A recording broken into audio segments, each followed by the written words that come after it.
out running against Kentucky. Their crisp passes shooting from one player to the next. The Blue Devils always looking for the open man. But both teams were tight in the opening moments, so most of the action took place under the boards. Number 20, Eugene Banks of Duke, battling number 53, Rick Roby of Kentucky. Indeed, a power struggle. On the other hand, Kentucky certainly was in no rush. The Wildcats took their time and in the early going relied on the playmaking of their guards. On this play, number 22, Truman Claytor, spots James Lee and floats it in for the stop.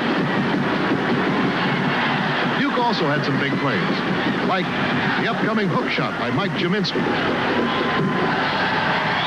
What a dandy. Patience again paid off for the Kentucky Wildcats.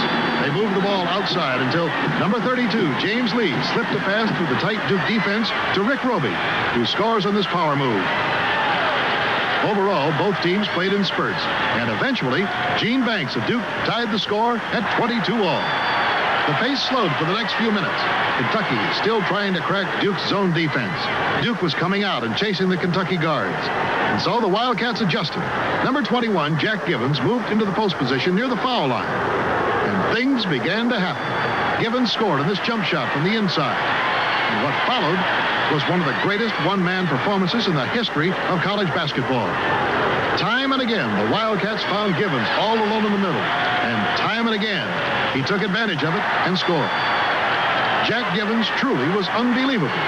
He still wonders why Duke didn't change their defenses to try and slow him down. I was expecting them to change their defenses around, go to another alignment, but they stayed into that. I think they were thinking that if they brought the big man out, then that would leave Rick and Mike open, and they would get the baskets on the inside. I don't know if they thought I could continue hitting, and I didn't know if I could, but I was fortunate that they kept going in, and I was just lucky that they were giving me the shots. It was more than luck. It was pure talent. Just look at his moves on this play. In all, Jack Givens scored Kentucky's last 16 points of the first half. The Wildcats led by 7 at halftime. Coach Hall really was not surprised at Givens' performance. Well, there's no question that the middle of the Duke zone was weak, because I understand that Coach Foster had encouraged his guards to go out and attack us a little more because he needed turnovers and felt that he was down and needed to come back. Now, you're caught in a tough situation when you're trying to play a zone and you're 6 or 8 points down and you need more pressure. And as you apply that pressure, you have to give up something. And if you maintain control or defense on the basket, then there becomes an area around the free throw area that is open, and you are vulnerable. Duke had stayed in the game in the first half because of their near-perfect foul shooting. The Blue Devils made an eye-popping 20 of 21 free throws. Really no surprise, since Duke led the country in free throw percentage. This basket by Harrell brings the Blue Devils closer. Then Kenny Denard scored on a tip-in, his first points of the game. Kentucky then added another basket, but Eugene Banks missed 2 free throws, and Rick Roby grabbed the rebound. He passed the ball to Truman Claytor on this play, who in turn fed off to Kyle Macy. Play continued for a few seconds until referee Jim Bain stopped the action. Bain had called a technical foul on Coach Bill Foster of Duke, who apparently complained that Claytor had committed a violation when he had the ball. Kyle Macy coolly made the free throws on the technical, and suddenly Kentucky seemed to come alive. In the next few minutes, the Wildcats played with unusual intensity. This Rick Roby reverse layup put the Wildcats ahead 64-50 with a little more than 13 minutes to go in the game. Kentucky continued to be hot. Givens misses on the jumper. Roby rebounds and he misses. But guess who's in the middle of the action? You're right. It is once again Jack Givens who adds to his point total. The Blue Devils were not about to quit. Jim Spanarkel comes down, hits from the outside. Swish. The score now, Kentucky 66, Duke 52.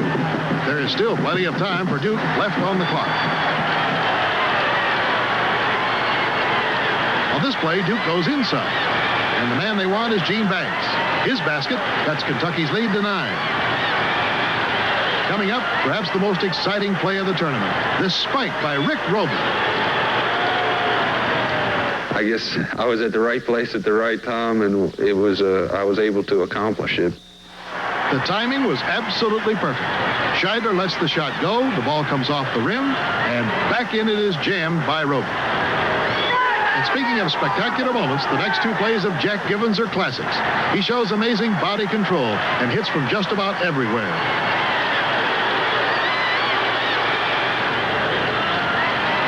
This shot from the side hits the backboard and spins in. Givens' final basket gave him 41 points, only 3 shy of the all-time record in an NCAA championship game.